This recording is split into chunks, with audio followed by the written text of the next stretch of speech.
Bonjour à tous, bienvenue dans ce nouveau webinaire organisé en collaboration avec Pledzi. Donc on est dans les locaux de Pledzi et je suis voilà, avec Yacine. Alors moi c'est Yacine, je suis consultant en inbound marketing chez INU et avec nous on a Adeline. Bonjour à tous, donc moi je suis Adeline, responsable marketing chez Pledzi. Mon objectif c'est de rendre nos commerciaux heureux, c'est-à-dire de mettre en place la stratégie pour leur générer des leads qualifiés. Ok, et moi donc je suis Nicolas Roussel, le fondateur de l'agence inbound marketing INU. Donc on va vous expliquer un petit peu ce qu'est INU. Donc on va couper la caméra pour la partie présentation du webinaire. Donc on aura à peu près 40 minutes, 45 minutes de présentation, puis ensuite on gardera une quinzaine de minutes pour les questions. Voilà. Donc, on va démarrer sur la partie présentation de l'agence. Donc, ANU est une agence d'inbound marketing dont le motto est de vous aider à réenchanter votre relation client.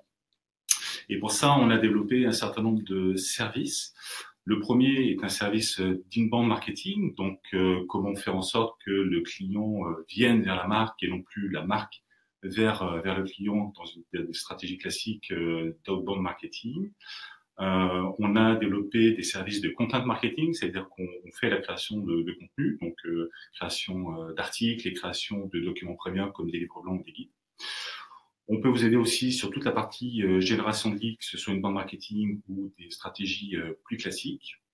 Et puis, sur des sujets qui nous intéressent aujourd'hui, c'est tout ce qui est marketing automation, donc mise en place des outils, toute la partie lead nurturing, dont on va parler aujourd'hui, la création de sites web inbound marketing, ce qui est important parce que il ne s'agit pas simplement de faire un site, mais de faire des sites qui soient inbound marketing qui vous permettent de convertir vos clients.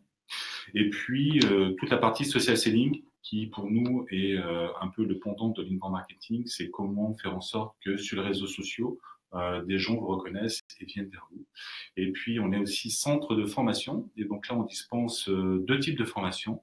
Une formation de 2 jours d'inbound marketing qui permet aux sociétés de mettre un premier pied à l'étrier et de se lancer, avant de se lancer dans une vraie stratégie d'inbound marketing. Et puis, une autre formation sur la partie social selling, donc comment générer des leads qualifiés à partir des réseaux sociaux. On est centre de formation référencé Datadog, ça veut dire que ces formations peuvent être prises en charge par votre OPCA. Voilà. Maintenant, on va laisser la présentation de Pledzi. Alors Pledzi, en fait, c'est une solution française d'inbound marketing. Nos clients sont des entreprises B2B. Et donc, notre objectif, c'est d'accompagner les marketeurs à générer davantage de qualifiés grâce à leur contenu et à les aider à mettre en place et à développer leur stratégie d'inbound en leur proposant donc une solution all-in-one avec toutes les fonctionnalités pour se lancer. Et dans ce sens-là, donc on a un réseau d'agences partenaires dont fait partie l'agence INU pour nos clients qui ont besoin d'un accompagnement sur mesure. Voilà. Alors, on va rentrer dans le vif du sujet. Donc, la première question, c'est pourquoi le lead nurturing est-il si important? Le lead nurturing, c'est quoi, Yacine? Explique-nous 2 mots. Alors, en quelques mots, le lead nurturing, ça se traduit par le fait de nourrir vos prospects. Donc, vous allez chercher à entretenir des relations avec eux, avec pour objectif de les transformer en clients quand ils seront prêts. Ok. Donc, plus spécifiquement, le lead nurturing, ça permet en fait de faire progresser vos leads dans leur parcours client. Donc, il y a différentes phases qu'on va voir un peu plus tard dans le webinaire. Et donc, en fait, c'est de les aider jusqu'à qu'ils prennent leur décision finale, leur décision d'achat. Ok, alors lead nurturing, c'est souvent lié au parcours client, ce qui est très, très important. Et après, on va voir la méthodologie inbound marketing. Le parcours client, c'est la base de l'inbound marketing. C'est essayer de comprendre où en est le client quand il vient sur votre site et qu'il a une interaction avec vous. Donc, l'inbound marketing a divisé ce parcours client ou parcours d'achat suivant les termes en 3 phases. La première phase, c'est la phase de prise de conscience, c'est quand une personne en fait ne sait pas exactement qu'elle a un problème, elle ne sait pas exactement comment le formaliser. Dans ce cas-là, le client va rechercher des informations sur Internet avec des mots comme pourquoi, comment. Donc, imaginons que je prends l'exemple en général du du déménagement, si votre société doit déménager dans 6 mois ou dans 9 mois, et si vous êtes responsable marketing, si vous êtes responsable informatique, il va falloir vous commencer à vous poser la question, c'est comment déménager mon système d'information. La deuxième étape, c'est le comment. Donc, c'est une fois qu'on a défini son besoin, qu'on a formalisé, donc j'ai besoin de déménager dans mon système d'information dans 9 mois, c'est comment je le fais. Donc là, on va essayer de regarder, le client va essayer de regarder quelles sont toutes les solutions disponibles sur le marché. Donc, ça peut être, par exemple, dans le cas de le faire par vous-même. Vous êtes une entreprise, vous louez votre camionnette, vous débranchez vos serveurs, puis vous les rebranchez dans votre nouveau local. Une autre solution, ça va être par exemple de passer par un déménageur. Et puis la troisième, ça va être de passer par un déménageur spécialisé dans les systèmes d'information. Donc ça, c'est le haut. Et puis la dernière étape, c'est avec qui. Donc une fois que j'ai déterminé mon besoin, que j'ai vu les solutions du marché, que j'ai choisi ma solution, ça va être de dire avec qui je vais travailler. Et donc là, on va regarder quels sont les différents prestataires, quelles vont être les différentes solutions tarifaires, avant de prendre la décision d'acheter et de faire mon acte d'achat. Donc, bien comprendre son parcours client, ça permet de faire des bons contenus au bon moment pour les bons clients. Et ça, on le retrouve tout au long du lead nurturing. Alors, Yacine, est-ce que tu peux nous parler un petit peu de la méthodologie d'inbound marketing et où se place le lead nurturing dans la méthodologie? Okay. Alors là, on vient de voir le parcours client qui est extrêmement important en inbound marketing. Donc, la méthodologie inbound, c'est constitué de 4 grandes étapes. La première étape qui est d'attirer des visiteurs sur votre site internet. Ça va se faire à travers du contenu, un site internet correctement optimisé, votre blog, les réseaux sociaux. Ensuite, il y a l'étape de conversion, donc convertir ces visiteurs en leads à travers toute une séquence de captation de leads, des call to action, des documents premium, des livres blancs, e-book, des landing pages et des formulaires. Et ensuite, il y a la phase qui va nous intéresser le plus aujourd'hui à travers ce webinaire, qui est la phase qui consiste à transformer vos leads en clients. Donc, c'est ce qu'on va voir plus en détail aujourd'hui. Et enfin, la phase qui consiste à fidéliser vos clients. Et donc, l'étape lead nurturing, c'est vraiment dans la troisième étape où vous allez utiliser des emails, les workflows et votre CRM.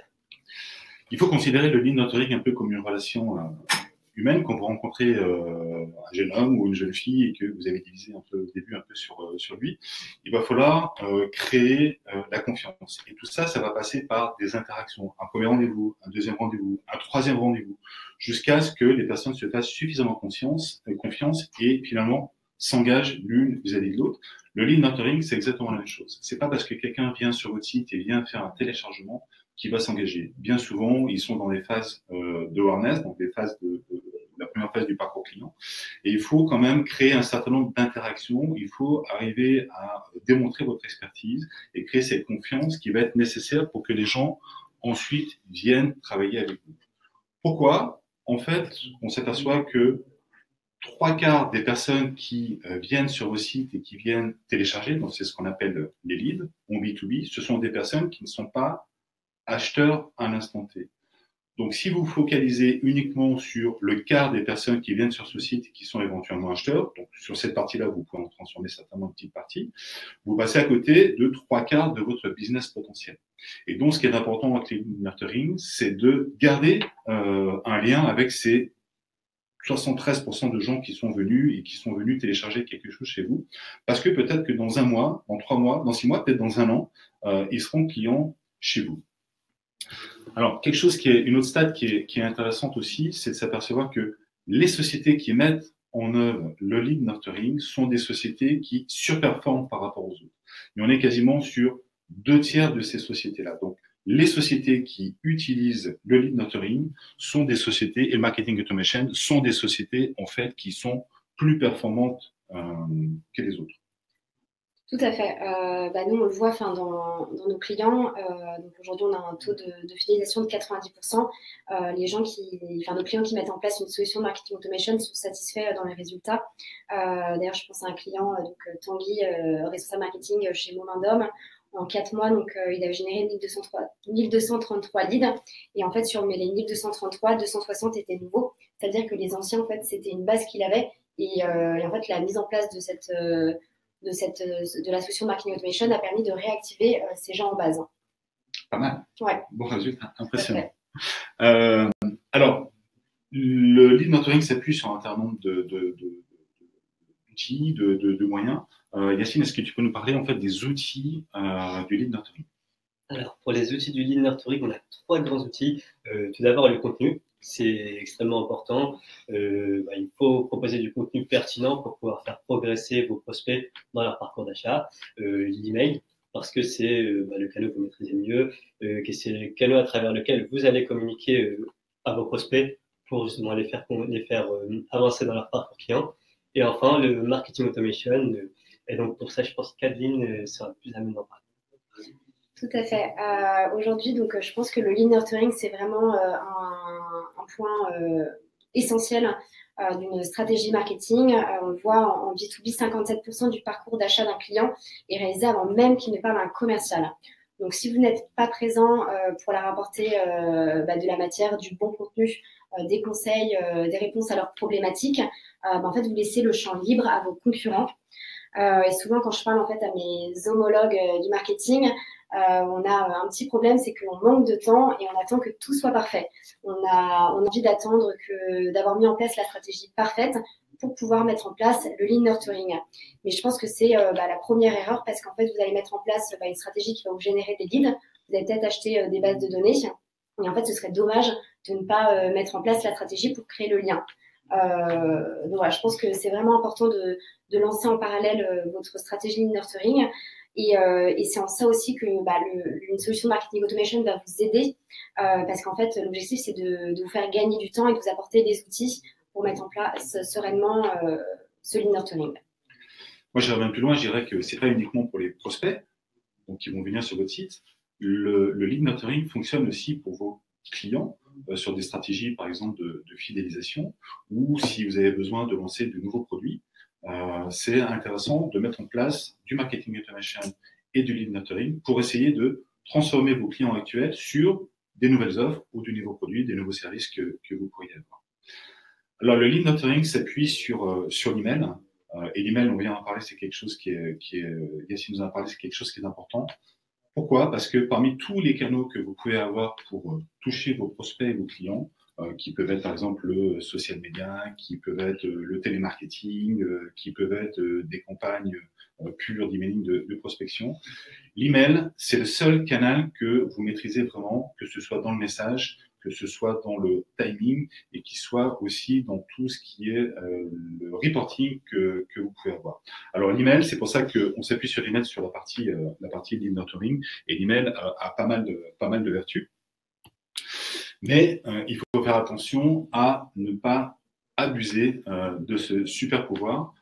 Pourquoi? Parce que justement, vous avez d'autres interactions. Vous interagissez avec vos clients sur d'autres canaux.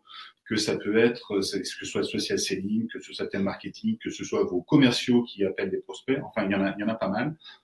Vos prospects, en fait, ils ne veulent pas recevoir trop d'informations non plus de la part de votre société. Donc, ce qui est important quand on met en place du lead nurturing, c'est comment vous allez mettre en place vos scénarios, comment vous allez designer vos scénarios. Ce qui est important, c'est l'expérience client. Donc, l'expérience client, c'est comment le client va percevoir les interactions que vous avez avec votre société, comment vous allez pouvoir démontrer votre expertise. Et ça, cette expérience, elle va se traduire concrètement à travers les différents emails, le timing que vous allez faire, le contenu que vous allez mettre dans vos emails. C'est pour ça que les scénarios de nurturing sont très importants. Et à quoi servent les scénarios de lead nurturing? Parce que là, on parle de lead nurturing. L'objectif du lead nurturing, c'est de créer des interactions avec vos prospects. Une personne vient sur votre site, bien souvent, elle va venir voir un article de blog, elle va voir peut-être qu'une seule page de votre site, elle va venir télécharger un document et puis pour elle, ça va s'arrêter là. Mais pour vous, c'est le démarrage. Donc, votre objectif, c'est de se dire, quelqu'un est venu télécharger. Et bien moi, ce que je veux, c'est qu'il vienne télécharger un autre document. Ce que je veux, c'est qu'ils viennent revisiter mon page. Ce que je veux, c'est qu'ils viennent voir ma page de prix, qu'ils viennent voir les services que je fais, etc. Et donc, c'est à partir de ce moment-là que vous allez mettre en place cette stratégie de lead nurturing qui va pousser les internautes, vos prospects, vos visiteurs à interagir avec votre marque. Et plus vous aurez d'interactions, plus vous pourrez qualifier vos prospects et plus vous pourrez leur attribuer une note dans le scoring de clients. Donc, le scoring, c'est en fait, vous mettez des points et des notes, on va revenir plus tard, mais sur toutes les interactions que vous avez avec vos clients. Et plus le scoring sera élevé, plus vous aurez des leads qui seront intéressants pour vous. Alors, on vient de voir cette première partie sur quelle est l'importance de lead nurturing et j'espère qu'on vous a convaincu. Ce qui va vous intéresser maintenant, c'est comment mettre en place votre lead nurturing. Donc, on va parler maintenant des bonnes pratiques du lead nurturing. Yacine, tu veux nous en parler un petit peu? Alors oui, les bonnes pratiques du lean nurturing, donc, il y a trois grandes pratiques. La première, ça va être de décider comment aligner les ventes et le marketing avec votre stratégie de lean nurturing. Donc là, on va avoir différents schémas que vous pouvez faire par rapport à votre stratégie. Donc il y a ce qu'on appelle tout d'abord le lead nurturing traditionnel. Donc là, on va avoir la première étape de conversion, donc convertir vos visiteurs en leads à travers du contenu, vos blogs, des séquences de captation de leads avec des call to action, des landing pages, des formulaires, un document premium à télécharger. Une fois que vous avez généré des leads, vous allez, par exemple, dans ce premier exemple, les mettre directement dans un workflow pour du lead nurturing. Donc là, le but, ça va être, en fonction de ce qu'ils ont fait, ce qu'ils ont téléchargé comme document ou les actions qu'ils ont fait sur leur site, vous allez les mettre dans un workflow. Et petit à petit, ils vont recevoir du contenu de manière régulière par email. Et donc, le but, ça va être de les qualifier et ensuite de pouvoir les transférer aux ventes pour qu'ils puissent les appeler. Le second schéma, la seconde bonne pratique, c'est une bonne pratique que nous, on fait en interne chez INU. C'est, en fait, on a la première étape de conversion, donc, comme j'ai dit dans la première étape. Ensuite, il y a une deuxième étape où on va placer un premier call. Donc, c'est un premier appel de connexion. Donc là, c'est simplement pour savoir, en savoir un peu plus sur la personne, son entreprise, ses motivations. Et donc, en fait, c'est un appel qu'on fait directement après que la personne est téléchargée. Donc, ça peut paraître un peu pressé, mais nous, on le fait et on a un très bon retour à ce niveau-là. On a des personnes qui sont surprises, mais agréablement surprises du fait qu'on les appelle aussi rapidement. Donc, une fois en fait qu'on a fait cet appel, on va ensuite les mettre dans un scénario de lead nurturing. Et donc, le but, ça va être petit à petit de les qualifier et enfin de les transférer aux ventes. Et enfin, la troisième bonne pratique, le troisième schéma, ça va être de garder le lead en lead nurturing. Donc, la première étape de conversion, ensuite les mettre dans un schéma de lead nurturing, ensuite faire une pause si on n'a pas forcément beaucoup d'engagement par rapport à l'ouverture des mails, etc. Et donc, après plusieurs semaines, plusieurs mois, les réengager, donc refaire un nouvel essai de nurturing, donc les remettre dans les workflows pour pouvoir à nouveau les faire évoluer dans leur parcours client. Et nous, du coup, chez Plaidy, on a pris une autre stratégie, c'est qu'en fait, donc, dès qu'on génère, un lead est généré, ils sont automatiquement mis dans notre campagne de lead nurturing jusqu'à ce qu'ils deviennent clients. Et en fait, après, on s'est mis en accord avec les sales pour définir les différentes étapes du cycle d'achat et surtout à partir de quel score le lead passe aux commerciaux. Donc en fait, au moment où le lead est passé aux commerciaux, il continue d'être alimenté par le marketing pour toujours avoir une relation jusqu'à ce qu'il devienne client en fait. Alors, sur quel choix, sur quels critères vous allez choisir telle ou telle stratégie?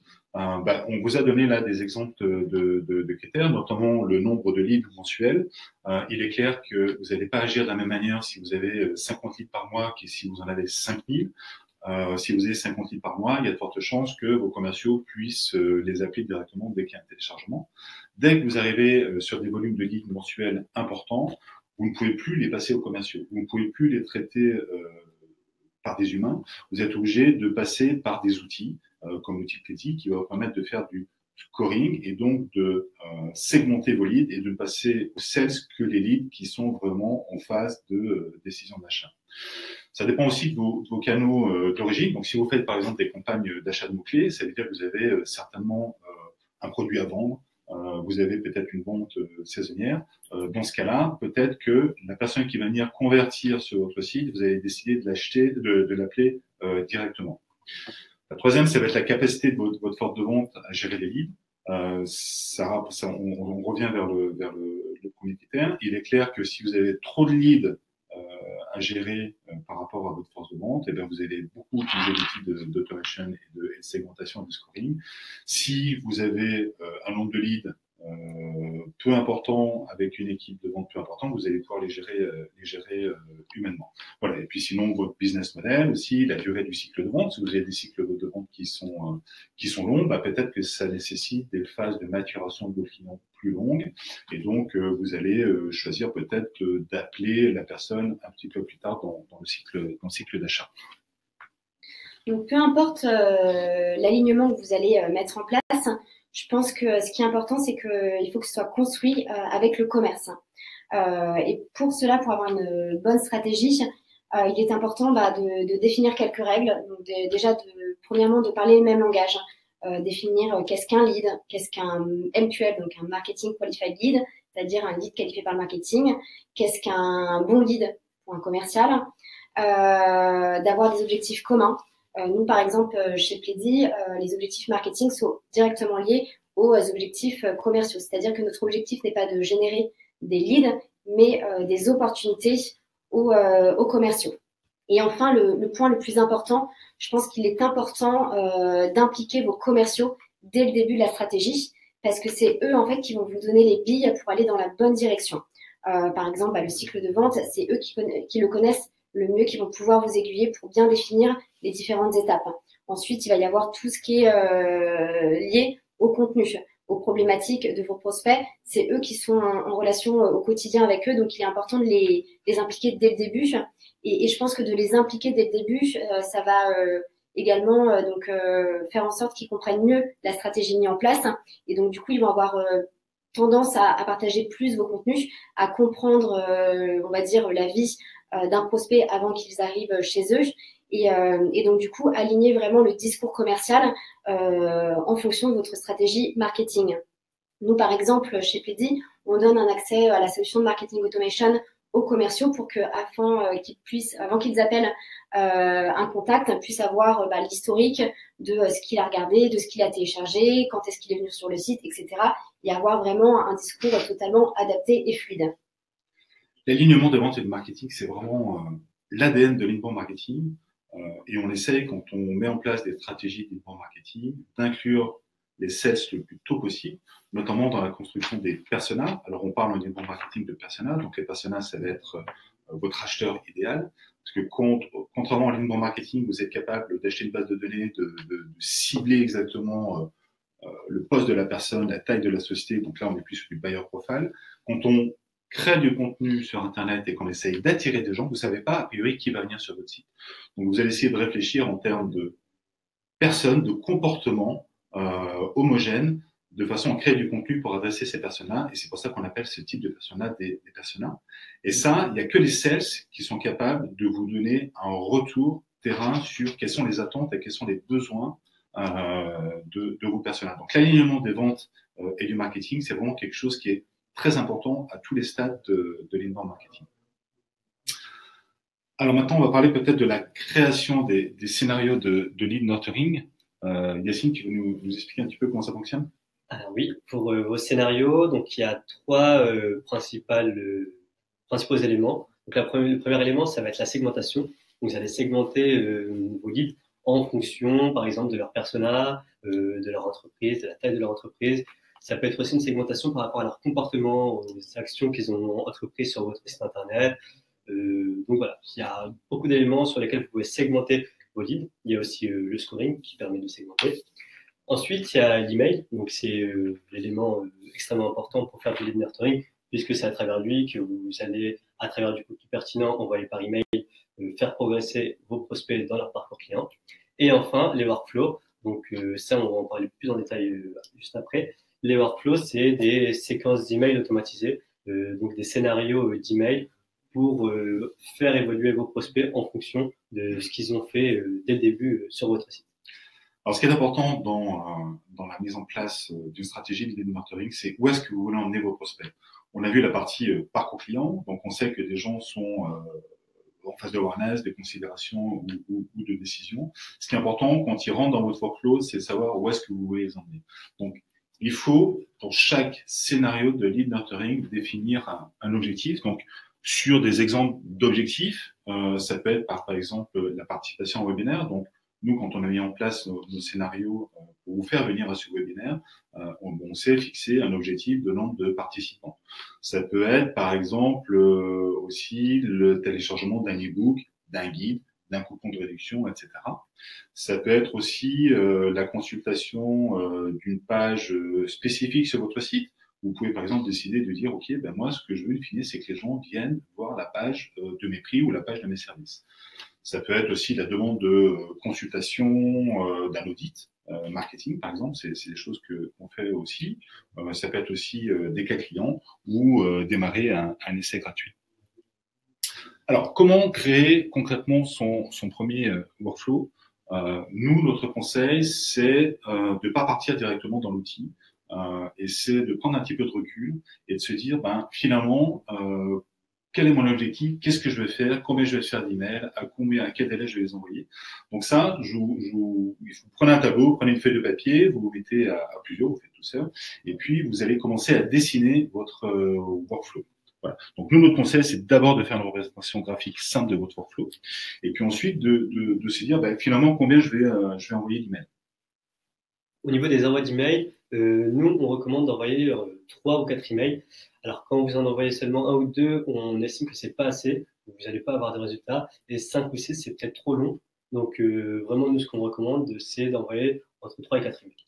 Ouais, et on recommande aussi d'essayer de découper justement vos scénarios, parce que faire des scénarios qui sont trop longs, envoyer 6, 7, 8 emails, c'est vraiment trop long et en fait vous allez avoir des gens qui vont se désengager. Il vaut mieux essayer de découper vos workflows et ensuite de les combiner entre eux. Donc par exemple, si on prend le cas du parcours client, donc quelqu'un qui vient télécharger un document chez vous et qui est en phase de awareness, de définition de ses besoins, dans ce cas-là, vous pouvez faire un workflow de 3-4 emails avec pour objectif de venir télécharger un guide, par exemple. Et si c'est atteint, dans ce cas-là, vous le faites rentrer dans un deuxième workflow qui va être, par exemple, l'objectif, c'est de participer à un webinaire. Voilà. Et donc, vous allez pouvoir, comme ça, créer des workflows qui sont plus courts, mais aussi qui sont plus souples. Alors, nous, on a une exception, c'est qu'on a un workflow de 21 emails qui en fait, les gens rentrent dans un cycle sur lequel ils vont recevoir des conseils. Mais c'est pendant 21 jours, ils vont recevoir chaque jour un nouveau conseil pour mettre en place une stratégie de vente marketing. Mais ça, c'est vraiment particulier et c'est pas forcément à conseiller. Alors, quel délai entre chaque email? Parce que ça, c'est la question que pas mal de gens se posent. Ben, ça dépend un peu de votre cycle de vente. Si vous avez un cycle de vente très court, ben, il va falloir envoyer un certain nombre d'emails pendant un temps assez limité. Par contre, si vous avez un business model sur lequel vous vendez sur 1 an, 2 ans, 3 ans, c'est pas la même chose de vendre des maisons que de vendre des jeans. Si vous avez des gens pour qui la phase de maturation est longue, dans ce cas-là, vous n'allez pas leur envoyer un email par semaine, vous allez peut-être leur envoyer un email par mois. Ça dépend aussi de la complexité de la vente. Ça dépend aussi du nombre de personnes que vous voulez toucher. On sait qu'en B2B, on a à peu près 6 personnes, un peu plus de 6 personnes qui sont impliquées dans des ventes complexes. Il va falloir donc fournir à la personne qui est votre contact dans la société les billes, des ressources pour aller convaincre ses collègues. Donc là, ça veut dire qu'il va falloir que vous fournissiez un petit peu plus d'informations. Ça peut être aussi lié à la difficulté d'assimilation. Quand quelqu'un vient télécharger un guide chez vous, vous n'allez pas lui envoyer un email le lendemain pour lui proposer un autre guide parce qu'il n'aura pas eu le temps de le lire. Et puis, ça dépend aussi de la pression marketing. Voilà, si vous avez l'habitude de faire beaucoup de contenu, si la personne est dans peut-être plusieurs workflows en même temps, hein, ça arrive. Si la personne reçoit aussi des informations de votre newsletter, si la personne s'est abonnée à votre page sur Facebook ou sur LinkedIn, elle va recevoir beaucoup d'informations. Donc ça là, c'est pas forcément nécessaire de mettre une pression marketing dans vos workflows trop importante. Et du coup, j'aimerais rajouter sur la pression marketing, c'est vraiment un point sur lequel il faut faire attention pour pas trop sursolliciter vos prospects. Et nous, ce qu'on fait, c'est qu'on adapte la pression email en fonction donc, des différentes phases du cycle d'achat. C'est-à-dire qu'en découverte, on va laisser un peu plus de temps entre les différents points de contact par email. Et en fait, plus on se rapproche vers le cycle d'achat, enfin vers l'étape d'achat, on va avoir des communications beaucoup plus rapprochées. Après, je pense qu'il est aussi important de définir aussi une règle de sortie. Par exemple, donc nous, on estime qu'à partir de 5 emails non ouverts, on sort les prospects de la campagne de nurturing parce qu'on se dit qu'ils ne sont pas intéressés par ce qu'on leur envoie. Et donc, du coup, on rejoint en fait ce qu'on disait tout à l'heure sur l'alignement des ventes et du marketing, et de dire, ben, les gens vont rentrer dans un premier workflow, et finalement, s'ils ne sont pas engagés, ben, on arrête. Et puis, on peut essayer de les réengager 1 mois, 2 mois, 3 mois, 6 mois après dans un autre workflow. Alors, on a vu, effectivement, qu'il fallait fixer un objectif pour son workflow. On a vu quel était le délai qu'il fallait mettre. Qu'est-ce qu'on met dans les emails, Yacine? Alors, dans les emails, vous devez avoir un objectif unique. Par exemple, ça peut être d'établir la confiance, un site de téléchargement, par exemple avec un guide, un e-book ou un livre blanc, donc à travers un call to action. Vous pouvez aussi inciter à l'action à travers une démo, par exemple, proposer une démo par email. Ou alors, la quatrième, c'est l'email de rupture. Donc là, dans ce cas-là, on est sur une étape où on a envoyé un certain nombre d'emails, il n'y a pas forcément eu beaucoup d'engagement. Donc, on va envoyer un email pour leur dire, ben voilà, est-ce que vous voulez toujours recevoir nos conseils, recevoir nos emails, pour avoir une réponse de leur part et savoir si on continue ou non. Je pense que l'email a un rôle vraiment clé dans le nurturing parce qu'en fait, c'est ça qui va faire que votre stratégie fonctionne ou non. Parce qu'en fait, si vous vendez mal votre objet ou le corps de votre email, les prospects ne vont jamais ouvrir ou cliquer et donc jamais accéder à vos contenus et jamais avancer dans votre tunnel de conversion.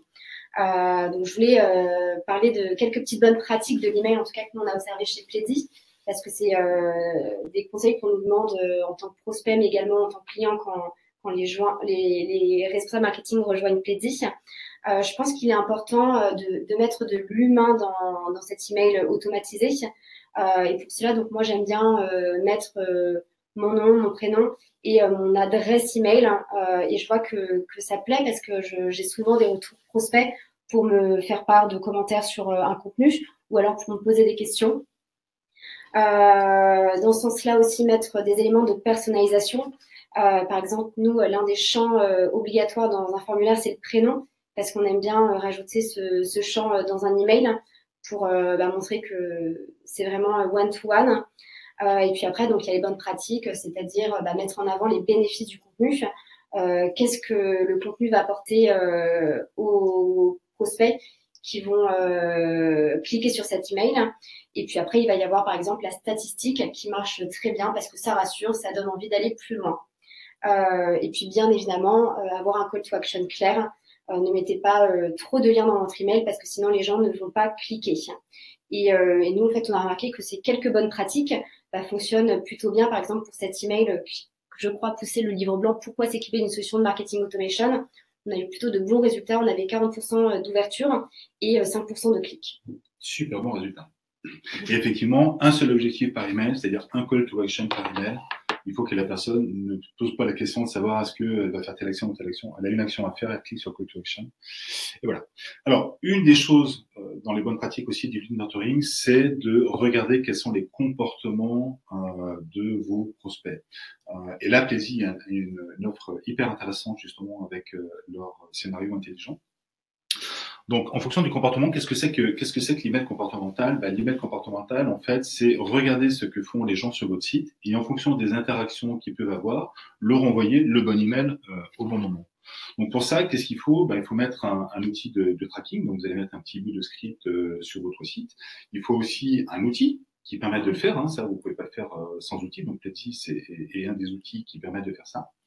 2, c'est de déterminer quelles sont les actions importantes qui vont déclencher l'envoi d'email.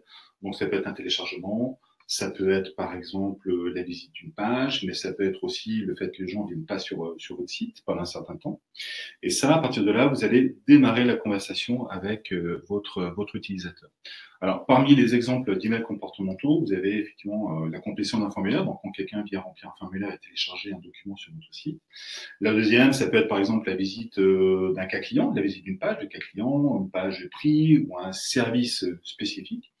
Et puis, un des autres emails comportementaux, c'est si la personne, par exemple, ne vient pas visiter votre site pendant 3 mois, peut-être que vous allez lui envoyer un email pour essayer de le réengager en disant tiens, vous n'êtes pas venu pendant, ça fait 3 mois qu'on ne vous a pas vu sur votre site, sur le site, vous nous manquez. Voilà, est-ce que vous voulez pas, on a des nouveaux produits, voilà, vous pouvez venir voir notre site, on a un certain nombre de nouveautés. Voilà, donc, grosso modo, les emails comportementaux sont basés sur le temps, la durée, à partir du moment où est-ce qu'ils viennent pas, à quelle fréquence, sur le type de persona, donc qui vient sur votre site, et puis les interactions que les personnes ont avec votre société. Je pense que c'est vraiment un élément clé dans votre lead nurturing. C'est vraiment l'élément qui va faire la différence. Le lead nurturing, c'est accompagner vos prospects dans dans le cycle de vente, dans leur réflexion. Et donc, du coup, il ne s'agit pas d'envoyer des contenus comme ça, tout azimut, des offres dans n'importe quel sens. Il est important de vraiment répondre au bon moment avec le bon contenu pour apporter une meilleure expérience utilisateur et un parcours client unique. Et nous, chez Plaisir, c'est vraiment notre leitmotiv et c'est comme ça qu'a été construite la plateforme. Donc, l'une de nos fonctionnalités phares, c'est la campagne intelligente, c'est-à-dire que en fait, nos algorithmes permettent en fonction du contenu que vont regarder vos visiteurs, leur pousser automatiquement en fait, du contenu adapté en prenant en compte les informations qu'auront collectées Pleddy via les formulaires et via les codes de tracking installés sur votre site web. Donc là, nous, on n'a pas de workflow, on a vraiment une campagne qui est totalement dynamique et qui s'adapte en fonction du parcours et du profil de vos visiteurs. Du coup, comment ça se passe dans la solution? Donc, je vais en parler très brièvement. En fait, l'idée, c'est de, premièrement, paramétrer votre campagne, donc de définir votre segment, du nombre d'emails à partir duquel un contact sort de la campagne. Et ensuite, vous allez vous attarder sur votre cycle de vente. Pour chaque phase, donc c'est-à-dire découverte, évaluation, achat, vous allez définir une durée en jours. Donc là, moi, je vous conseille de vous rapprocher de vos commerciaux pour la définir. Ensuite, la pression commerciale. Donc, comme je disais tout à l'heure, vraiment, nous, on a des pressions différentes en fonction des différentes phases. Plus on se rapproche de l'achat, plus on va avoir des communications rapprochées. Ensuite, donc, le jour et l'horaire d'envoi des emails. Faut garder la main là-dessus, parce que ça me semble important. Et enfin, donc, le scoring de chaque phase d'achat. Donc, le scoring, c'est un nombre de points qu'on va qu'on va mettre sur chaque contact en fonction des informations qu'ils vont remplir dans un formulaire, donc par exemple la taille d'entreprise ou autre, ou alors de leur comportement. Donc en fait, l'idée, ça va être de paramétrer, de vous laisser la main sur le paramétrage de votre campagne, donc que ce soit assez simple et rapide, pour vous laisser du temps pour vous concentrer sur l'essentiel qui va faire que votre stratégie va fonctionner, c'est-à-dire vos contenus. Et donc du coup, en fait, créer vos personas, créer le contenu pour chacun de vos personas pour les différentes étapes du cycle d'achat. Donc ça, vous allez pareil le mettre dans la plateforme pour que l'outil prenne en compte toutes ces données. Et ensuite, la rédaction de vos emails, parce que c'est ça qui va faire que ça fonctionne ou pas. Alors, on avance bien dans ce webinaire. Ça fait à peu près 35 minutes qu'on est ensemble. Donc, on va avancer maintenant sur la troisième partie qui vont être les exemples de campagnes de lead nurturing. Donc, on va vous parler d'un premier exemple. Comment ça se passe chez nous quand les gens viennent télécharger un e-book. Donc, ça peut être un e-book sur, par exemple, les étapes clés pour générer des leads, ou ça va être le téléchargement du guide de l'inbound marketing. Donc, ils viennent télécharger, ils reçoivent un premier email de remerciement pour venir télécharger le document. Et puis ensuite, ils vont rentrer dans un workflow qui est composé de la manière suivante. Donc, le déclencheur, c'est le téléchargement du guide de l'inbound marketing. 2 jours après, on va leur envoyer un deuxième email sur le retour sur investissement de l'inbound marketing. On considère que si vous venez sur notre site télécharger le guide de l'inbound marketing, c'est que vous êtes intéressé par ça. La deuxième question que vous allez vous poser, c'est est-ce que réellement c'est rentable? Donc, on envoie ce document-là. Ensuite, on attend une période de 7 jours. À partir du moment où vous êtes convaincu que l'inbound marketing c'est bien, que c'est rentable, vous allez vous poser la question de savoir est-ce qu'il y a d'autres sociétés qui l'ont mis en place et comment ça fonctionne. Donc là, on va envoyer un cas client, un de nos cas clients, voilà. Et puis 7 jours après, on va proposer nos services. Donc en fait, on propose nos services quasiment à la fin de notre scénario de lead nurturing. Une fois que la personne a découvert quels sont les services, eh ben on va lui envoyer un dernier email pour l'engager sur un questionnaire. Donc c'est un questionnaire à remplir en ligne, à partir duquel nous on a des informations et quand on fait un call avec eux, eh ben, on peut faire ce call avec un certain nombre d'informations qui nous permettent d'avoir un call qui soit beaucoup plus riche. Un deuxième exemple de lead nurturing qui veut nous en parler peut-être Yacine. Alors oui, par exemple, là on a l'exemple de la participation à un webinaire. Donc l'objectif, ça va être d'avoir des participants à ces webinaires. Le trigger, ça va être l'inscription via un formulaire qu'on aura mis sur le site. La première étape, donc nous, on va envoyer une confirmation et un lien d'ajout pour qu'ils puissent ajouter cet événement à leur calendrier. La seconde étape, ça va être d'envoyer un rappel pour le webinaire 10 jours avant le webinaire. Ensuite, on va renvoyer un mail, donc l'étape 3, la veille du webinaire pour leur rappeler l'événement. Un autre email 1 heure avant le webinaire avec le lien pour accéder à la présentation. Et envoyer un dernier email 15 minutes avant. Donc ça, c'est vraiment l'email juste avant le webinaire. Et donc la dernière étape, ça va être d'envoyer un email après le webinaire avec le lien pour visionner le replay. Alors, je crois que chez Plaisir, vous avez des scénarios aussi particuliers. Explique-nous. Oui, tout à fait. Donc, comme je disais, donc, en fait, on va avoir une campagne et en fonction donc, du parcours de vos visiteurs, vous allez avoir un scénario différent. Donc, c'est-à-dire qu'on a vraiment un scénario par contact en fonction de ce qu'ils vont regarder. Donc là, j'ai modélisé un exemple. Donc, j'ai pris l'exemple d'une personne, d'un responsable marketing qui cherche à avoir des informations sur comment mettre en place sa stratégie d'inbound marketing. Donc, il recherche sur Google comment mettre en place ma stratégie d'inbound. Il va atterrir, imaginons, sur le site, le blog de Pledzi. Il va tomber sur l'article Inbound Marketing, les facteurs clés de succès. Donc, il va dérouler l'article. À la fin de l'article, nous, ce qu'on aime bien, c'est mettre des call to action vers un contenu premium en lien avec l'article pour justement générer des leads. Et donc, imaginons ce visiteur arrive à la fin de l'article, il va tomber sur une bannière mettant en avant comment vous allez planter votre stratégie d'inbound. Donc là, ça va peut-être faire tilt, et donc du coup il va aller télécharger ce guide. Donc ce livre blanc, en fait, c'est un livre blanc que nous on a mis en phase découverte. Donc en fait, quand une personne va le télécharger, il va gagner 10 points. Donc il va rentrer dans notre on va capter le contact, il va rentrer dans notre campagne intelligente et gagner 10 points. Et donc 7 jours plus tard, on va lui envoyer un autre email, un email dans ce cadre de cette campagne intelligente pour lui proposer le livre blanc. Pourquoi s'équiper d'une solution d'inbound marketing? Parce qu'en fait, c'est l'une des parties du livre blanc, comment vous allez planter vos stratégies, le fait de choisir un éditeur. Donc, imaginons, il a lu le livre blanc, cette partie, il se pose des questions sur cette partie-là, il va télécharger ce deuxième livre blanc, il va gagner également 10 points en plus, donc il va avoir un total de 20 points.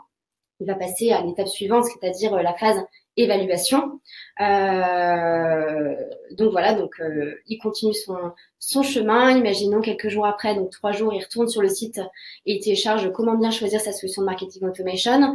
Là, il va avoir 20 points parce que c'est un contenu de phase évaluation. Donc, il va avoir au total 40 points. Et donc, 7 jours après, on va lui envoyer un email pour lui proposer un cas client. Imaginons, il ne télécharge pas ce cas client parce qu'il ne voit pas le mail ou alors il n'est pas intéressé. 7 jours après, on va lui envoyer un email pour lui proposer un article Marketing Automation. Quel est le meilleur moment pour mettre en place un outil? Imaginons, il se pose cette question-là, il va sur le site web, il va gagner 5 points. Et donc, en étant sur cet article, il se balade un peu sur le site. Imaginons, il va sur la page du site tarif. Donc là, on va lui donner des points, donc 5 points. Et donc, de là, on va voir qu'il y a un intérêt sur la solution. Et donc, du coup, quelques jours après, on va lui envoyer un email pour lui proposer une démo de Pledzi. Et s'il accepte, il va être redirigé vers notre cellule commerciale. Pas mal. Alors, je crois qu'on arrive à la fin du webinaire, en tout cas de la partie présentation. Donc, ce que je vous propose, c'est peut-être que vous posiez vos questions. Donc, on vous laisse quelques instants pour poser vos questions. On va peut-être remettre la caméra, ouais, du coup. Hop.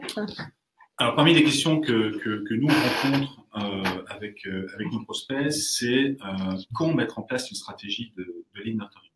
On va donner une réponse, peut-être tuto aussi après. Moi, je dirais que, voilà, faut pas attendre. Pourquoi? Parce que vous avez peut-être déjà du trafic sur votre site. Et donc, vous avez peut-être déjà la possibilité de convertir vos prospects en lead. Et à partir du moment où vous faites ça, vous avez besoin de mettre en place une stratégie des lead nurturing. Ce serait trop dommage de passer à côté des 3/4, c'était 73% des gens qui viennent sur vos sites et qui ne sont pas acheteurs à l'instant T, mais qui potentiellement peuvent devenir acheteurs. Donc, le plus tôt, c'est selon nous le mieux. Alors c'est sûr que si vous démarrez de zéro, que vous démarrez votre site, que vous n'avez pas de trafic, etc., c'est un petit peu compliqué de le faire. Mais je dirais que le plus tôt c'est le mieux si vous avez du trafic. Et quand bien même, si vous avez déjà des clients, et vous pouvez mettre en place une stratégie de lead nurturing pour votre base de clients actuels. Alors moi, du coup, je te rejoins, Nicolas. Je pense que du moment où vous commencez à générer vos premiers leads, je pense que c'est le bon moment pour mettre en place cette stratégie de lead nurturing parce que on sait très bien, comme tu l'as dit, la plupart ne vont pas directement convertir et donc ce serait dommage de ne pas garder le lien et de les accompagner dans leur réflexion d'achat parce que sinon ils vont le faire de leur côté et ils vont aller consulter les contenus de vos concurrents et donc vous risquez de les perdre. Parmi les autres questions qu'on rencontre, c'est en général, c'est quel outil faut-il pour mettre en place du lead nurturing? Alors, je dirais que ça dépend des situations. Si vous êtes une société qui a l'habitude de faire du marketing, il faut tout de suite aller sur des outils comme Pledzi pour mettre en place du lead nurturing. Mais si vraiment vous démarrez de pas grand-chose, il y a des outils, vous avez certainement un routeur d'email qui vous permet de faire déjà peut-être un premier scénario de lead nurturing, donc des outils comme Mailchimp qui sont pas très chers, mais ce sont des outils qui sont relativement peu performants parce que vous pouvez pas faire des scénarios intelligents, vous pouvez pas traquer sur votre site, enfin mal traquer sur votre site, et du coup le déclenchement des scénarios est pas forcément idéal. Donc moi je dirais que le plus tôt vous pouvez aller vers un outil professionnel comme Pledzi, c'est le mieux. Je pense que tu es d'accord. Et tu me disais même que parfois, même sur des clients, tu leur conseillais de passer sur un outil au départ simple, et ensuite aller venir chez vous, sachant que vous gardez de toute façon le commercial avec eux et que vous êtes un conseil pour eux. Oui, tout à fait. Et puis, on le remarque d'ailleurs, les prospects qui deviennent clients chez Pledzi, ils ont peut-être commencé sur des solutions comme Mailchimp, mais en fait, ils en voient la limite. Et donc, c'est là où est l'intérêt d'une solution. Exact. Tous ces outils qui sont gratuits ou très peu chers sont des outils qui sont vraiment limités, sur lesquels vous avez peu de reporting, sur lesquels vous avez peu de moyens en fait, de mettre en place des actions qui soient performantes. Alors, on a des actions, on a des questions. Oui, donc une question de Jean. Alors, je veux dire, quid du phoning vs emailing? Versus emailing. Ouais. Alors, je ne sais pas si c'est sur des campagnes ou si c'est sur l'alignement des ventes et du marketing. On en a parlé tout à l'heure. Ouais. Nous, on privilégie, et je sais qu'il y a pas mal de sociétés qui privilégient ça aussi, c'est de faire du phoning tout de suite quand quelqu'un est venu télécharger un document. Et quand je dis tout de suite, c'est pas un jour après, c'est pas 2 jours après, c'est dans les 5 à 10 minutes après. Il y a des études qui montrent que si vous appelez dans les 5 à 10 minutes, vous avez énormément, j'ai plus les chiffres en tête, mais 40 ou 50% de chances de plus de qualifier votre lead si vous appelez dans les 5 à 10 minutes. Et croyez-moi, Yacine s'en occupe dans l'agence, croyez-moi, on a plutôt des bons retours de gens qui se disent, tiens, effectivement, vous m'avez appelé, effectivement, je suis venu télécharger ça parce que j'ai telle problématique. Donc ça permet d'engager une conversation. Attention, on n'est pas là pour vendre le premier appel, vous n'êtes pas là pour vendre votre solution. Vous êtes là pour vous présenter et écouter le client, lui donner des premiers conseils et établir ce premier lien de confiance. Tout à fait. Je pense que la réactivité est très importante et c'est ça aussi qui va vous démarquer de vos concurrents. Donc nous, pour le coup, on ne va pas recontacter toutes les personnes qui téléchargent des documents sur notre site. On va vraiment contacter que les personnes qui ont téléchargé, par exemple, un livre blanc en phase d'évaluation ou d'achat. Mais on essaye d'être très réactif. Et par exemple, les demandes de démo, pour moi, il faut que que les gens soient recontactés en 5 minutes. Oui, tout à fait, effectivement. Voilà. Et on sait, autre stade, que l'engagement des gens, c'est-à-dire que si quelqu'un dit « Ok, je veux faire une démo », si vous ne le rappelez pas sur 48 heures, c'est fini. Les personnes ne se sont plus engagées après 48 heures. Donc, il faut vraiment la réactivité, c'est vraiment hyper important. Autre question qu'on a, c'est les emails par mois, c'est-à-dire combien faut-il envoyer d'emails par mois? Ouais, c'est une question de Nolwenn qui pose la question 3-4 emails par mois. Peut-être que ce n'était pas très clair. Sur les scénarios, combien faut-il envoyer d'emails? Ça dépend du cycle de vente, ça dépend du business model, ça dépend de plein de choses. On vous a montré notre exemple, comment on fonctionnait. Maintenant, je pense que ça dépend complètement de votre solution, de la complexité de votre solution, mais aussi de la richesse du contenu que vous pouvez apporter à vos clients. Si si vous avez peu de contenu, bah, finalement, vous n'allez pas essayer de l'assommer d'emails, parce qu'au bout d'un moment, ça va très vite devenir des emails commerciaux qui vont vous demander de s'engager. Par contre, si vous avez des emails et vous produisez pas mal de contenu, dans ce cas-là, ça peut être bien de leur envoyer des emails sur les meilleurs articles de blog. Ça peut être des emails sur, bah, tiens, il y a Télébook qui peut vous intéresser, notamment chez Plaisy, où on peut faire des scénarios intelligents en fonction du persona et en fonction des interactions qu'il y a. Ça peut être intéressant. Après, je pense qu'il ne faut pas envoyer des emails tous les jours, ça c'est sûr. Ouais. Plus qu'un email par semaine, c'est beaucoup. Vous pouvez, sur un scénario, je ne sais pas, envoyer peut-être entre 2, 3 emails par mois, sachant qu'à côté, ils vont recevoir peut-être votre newsletter. Voilà, donc il ne faut pas trop envoyer d'emails. Oui, je pense que un email par semaine, c'est largement suffisant. Et donc, du coup, nous, ce qu'on fait, c'est qu'on essaye de bien doser, c'est-à-dire que tout est pris en compte. La campagne intelligente, la newsletter ou les emailing, par exemple, d'invitation, événements, etc. On indique dans notre liste de contacts d'exclure les gens qui ont reçu un email dans la dernière semaine, en fait, pour éviter la sursollicitation et voilà. Autre question, c'est peut-être combien de scénarios faut-il mettre en place? Je dirais que si on travaille avec Plaisy, un seul scénario, ça suffit parce que c'est des scénarios intelligents. Si vous êtes sur d'autres outils, je dirais qu'il ne faut pas essayer de complexifier cette partie de lead nurturing. Il vaut mieux partir sur des scénarios qui soient simples, et peut-être 1 ou 2 scénarios au départ. Nous, on a par exemple 2 scénarios, je crois. Un scénario pour les gens qui viennent, le top of the pyramide, donc c'est les gens qui sont en phase de awareness. Et puis on a un deuxième scénario pour les gens qui sont déjà plus avancés dans le parcours d'achat. Mais après, vous allez mettre un scénario spécifique pour l'inscription à un webinaire. Donc ça, c'est vraiment quelque chose qui est à part. Mais je dirais, essayer de simplifier au départ, voir comment ça fonctionne. Et si vous êtes performant, essayez d'aller optimiser ensuite au fur et à mesure en fonction de votre expérience, mais ne partez pas dans des scénarios qui soient trop compliqués, ne partez pas dans trop de scénarios au départ. Une chose qu'on n'a pas dite aussi sur le marketing automation et le lead nurturing, c'est que ces outils comme Plaisy, ce sont des outils aussi qui permettent de faire des workflows administratifs qui vous permettent par exemple de changer la phase du cycle d'achat de clients, qui permettent d'envoyer automatiquement des emails aux commerciaux quand la personne atteint un certain nombre de points, etc. Donc, ces outils-là aussi vous facilitent la vie en tant que marketeur pour toute la partie administrative. D'autres questions? Alors, on a une question de Benoît. Je réalise un benchmark. Comment bien mettre en avant mon entreprise sur ce contenu premium en phase d'achat? La phase d'achat, ça va être le moment où vous allez pouvoir parler directement de vos produits. Oui. Sur la phase d'achat, donc ce sont des gens qui sont décidés. Donc c'est des gens qui cherchent la société avec laquelle ils travaillent. Donc dans ce cas-là, ce qui est intéressant, c'est vous pouvez par exemple faire des webinaires qui vont parler de votre solution, de faire une démonstration du produit. Donc là, ça va intéresser des gens qui vont venir chez vous dans cette phase-là parce qu'ils sont acheteurs.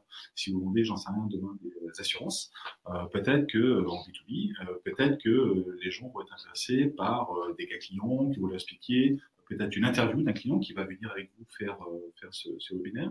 Ça peut être des comparatifs d'offres, ça peut être concrètement des produits, parce que dans cette dernière phase de parcours client, la phase de décision, c'est un moment où les gens veulent vraiment des informations sur vos prix, sur vos produits, etc.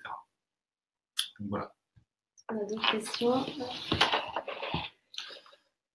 Alors, après un téléchargement d'un livre blanc, un appel est émis, mais comment vous gérez un pro qui est sur liste anti-prospection et ne souhaite pas être recontacté par téléphone et être en accord avec le RGPD?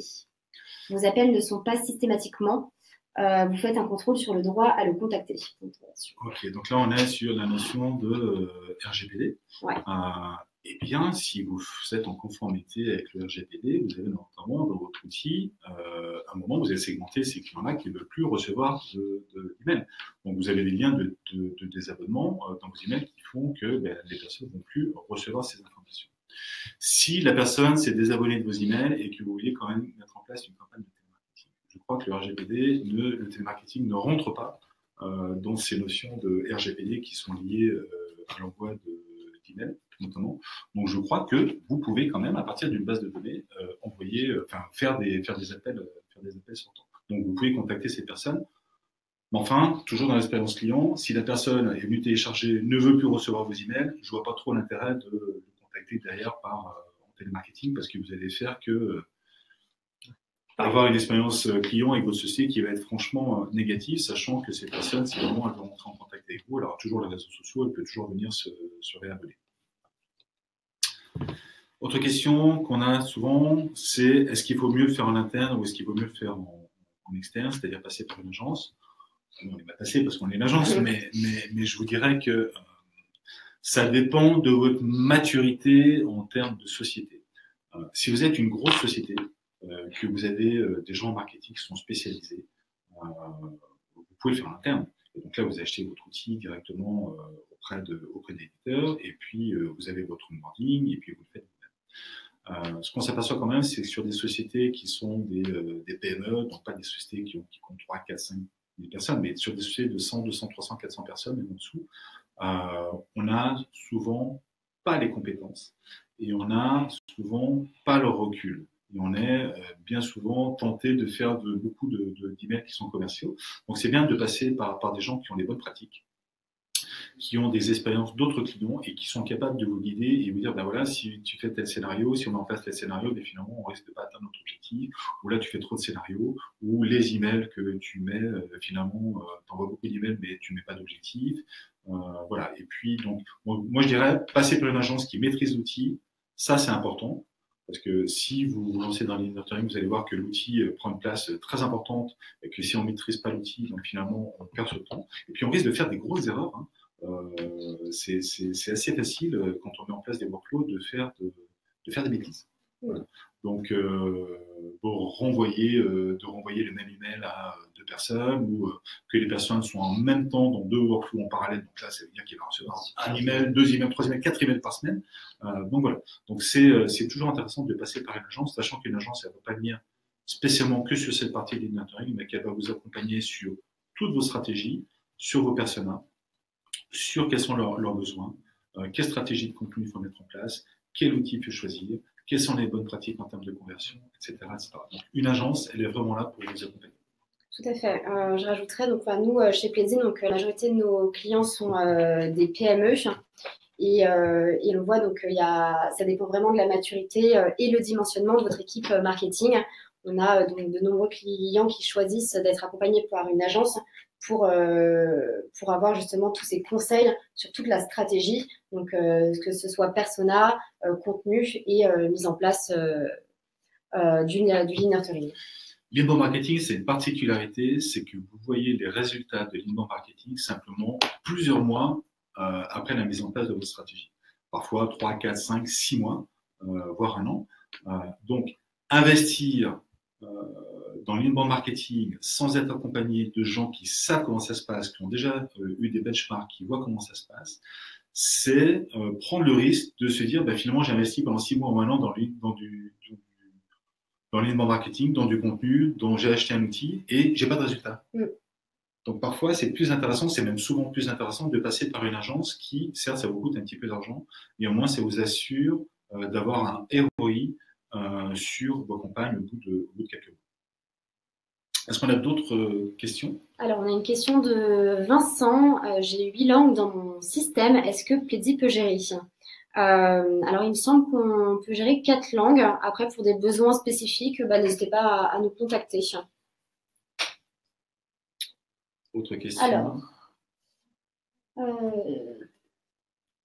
je crois qu'il y a une autre question sur l'A/B test.